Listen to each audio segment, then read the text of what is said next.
Hi again everyone, welcome back again di Bitcoin Update. Happy Monday, teman-teman. Saya update nih hari Senin ya.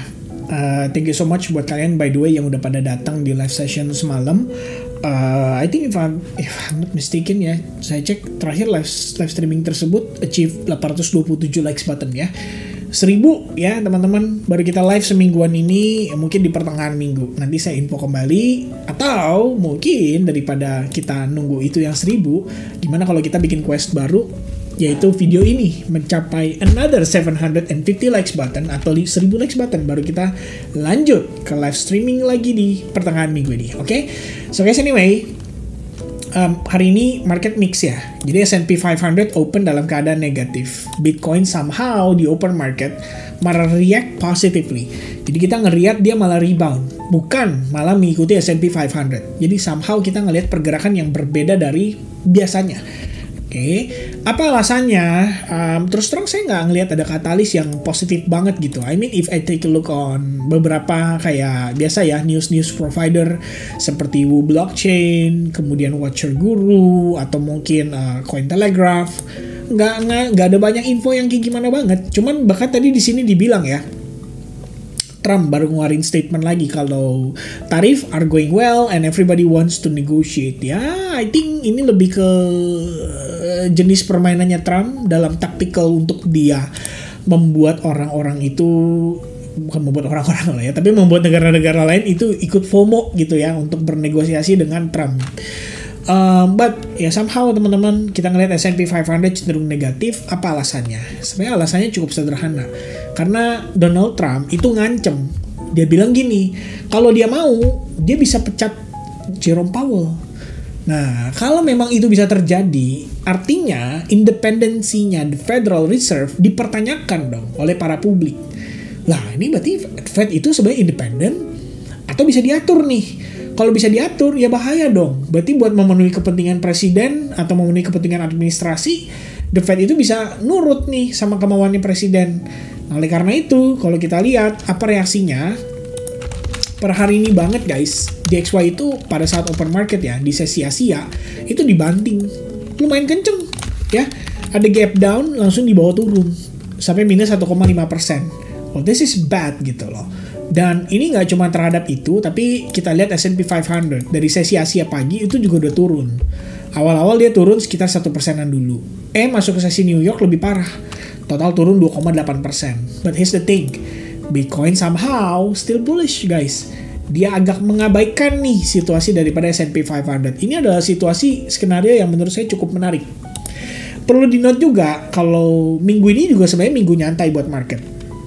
Jadi yang paling perlu diantisipasi sama teman-teman adalah kalau Trump tiba-tiba cuit-cuit gitu ya. Dia ngasih statement apapun itu yang bisa mempengaruhi pergerakan market. Seperti contohnya ini, tadi jam 8:41 ya. There can be a slowing of economy unless Mr. Too Late ya, a major loser lowers interest rate now. Dia post di Truth Social. Dan ini yang bikin Bitcoin reactionnya berbalik ya. Ini kalau kita lihat sebenarnya dia reactionnya juga di jam 21 ya. Artinya ini jam 9 gitu. Malah respon cukup positif. Sementara di sisi lain kalau kita lihat S&P 500 tuh rontok, bukan malah positif gitu loh. Menanggapi statement tersebut. Dan itu berarti kan ya seperti yang saya katakan dipertanyakan gitu kan. Kalau misalnya kayak gitu kita berbahaya nih megang Federal Reserve, megang US dollar atau greenback gitu ya. Itu malah jadi berbahaya. Oke, by the way di sini baru ada statement nih 2243. Good chance of Russia-Ukraine deal this week. Oke, mungkin mereka pengen coba untuk mendamaikan, tapi setahu saya serangan masih berlangsung ya di perbatasan Ukraine. Saya nggak ngerti tuh ya kira-kira gimana. But anyway guys, buat kalian yang ikut live streaming semalam, ya saya rasa so far yang kita coba sampaikan udah sejalan dengan ekspektasi kita. Kita udah ngomongin juga soal probabilitas yang kita sampaikan ke teman-teman dari divergence-nya, kemudian dari ini ada yang nanya juga nih Google Trend dan bla bla bla gitu kan. Saya lupa tadi ada yang bilang ya. Mana nih? Sekali-sekali bahas rupiah dia bilang gitu. Kok yang Google Trend tahu ya, thank you nice infonya sob, makasih kok tembus beneran ya. Ini ya at least proven lah ya, proven ya teman-teman ya. Somehow divergence-nya divalidasi, kemudian konsolidasinya juga di follow up dengan baik dengan breakout ke atas. Tapi kan kita belum dapat closing daily-nya. Dan perlu diingat masih ada high point ini guys. Yaitu adalah high point yang memvalidasi apakah Bitcoin akan reversal atau tidak. Selama itu belum di take out, maka kita nggak boleh buru-buru juga nih bilang bahwa oh ini udah totally bullish mentok nih, nggak bakal balik-balik lagi ke bawah gitu. Belum tentu, ya belum tentu. Jadi kalau buat saya, perhatian saya di sini begitu ngeliat kondisi saat ini, ya saya anggap ini adalah initial break-nya. Ya, kita tetap butuh validasi, dan yang saya khawatirkan itu yang saya tidak mau ya, misalnya kayak gini. Oke, price breakout nih, iya, dia naik gitu, tapi kemudian kan jadi fake out. Nah, ini bahaya gitu, itu yang kita nggak mau. Oke, yang kita nggak mau yang seperti itu. Yang saya mau adalah kondisi breakout divalidasi dengan retest yang proper, jadi jangan sampai kayak gini nih tuh. Ini juga sama nih, orang kan pasti optimis. Tuh. Konsolidasi, wah rebound nih, ya kan, wah cakep. Next day-nya doji, next day-nya bearish, next day-nya dia balik lagi. Next day-nya ya dia turun. Garu-garu kepala, ya kan? Bukan malah happy, malah pusing gitu. Sini juga sama nih. Terbentuk apa? Falling wedge, ya kan? Breakout. Wah, naik nih, ternyata malah turun. Nah, sama teman-teman. Tapi ada juga yang kayak gini, konsolidasi, dia naik, bener-bener naik nih ya, sampai dia break apa? Previous high point. Baru kemudian itu tervalidasi dengan proper. Ya bisa dibilang telat, tapi ya biar gimana pun ya, kalau bagi saya, yang penting strukturnya bullish dulu deh. Di lower time frame kita ngedukung nih untuk tetap dia dalam keadaan bullish. Jadi jangan sampai dia konsolidasi jadi fake out dulu sebelum the next direction ya. Ini kalau kayak gini gitu. Kesannya kan kelihatan wah enak nih kalau ke bawah gitu ya. Nah, dibalik dong. Nah, kan bisa jadi kayak gini. Ya jangan sampai yang terjadi pada Bitcoin hari ini lebih kurang menggambarkan situasi tersebut. Nah, itu yang kita nggak mau.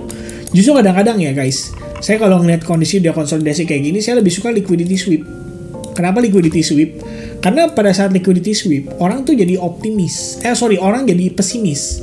Mereka pikir ini nggak jadi ngepump. Mereka pikir ini saatnya buang gitu kan. Mereka pikir saat dia nanti retest adalah saatnya untuk nge-short. Justru mereka salah. Di situ dimanfaatkan oleh para whales-nya. Jadi kita bisa bilang ini malah jadi kayak semacam bear trap skenario.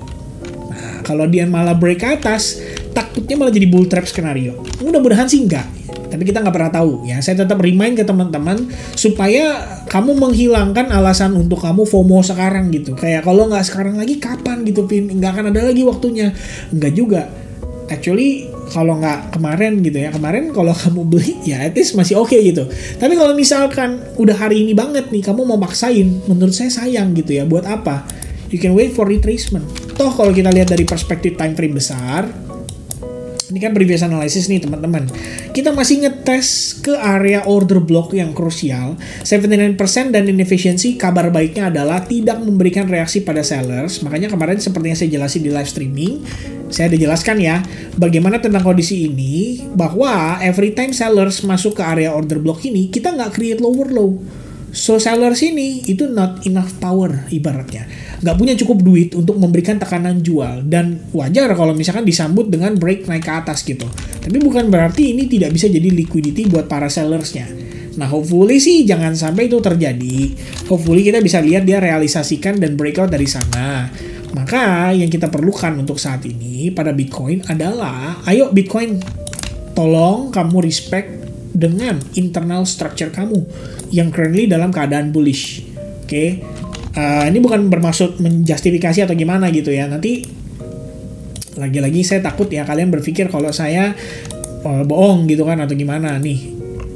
Realistically speaking teman-teman, udah dari minggu lalu saya udah bilang sama teman-teman di SAG, I'm still looking this secara bias ya.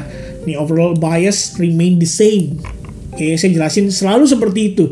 Oke, gold oil lagi hot on Bitcoin selama di atas support level, maintain bias bullish jangka pendek. Ini udah tanggal 17. Ada sempat long position juga. Kemudian ya terakhir banget tadi pagi ya, saya dibilang sama teman-teman, but overall bias still the same. Saya masih bullish selama lower time frame Bitcoin bullish, dan saya post itu jam 4 pagi tuh ya.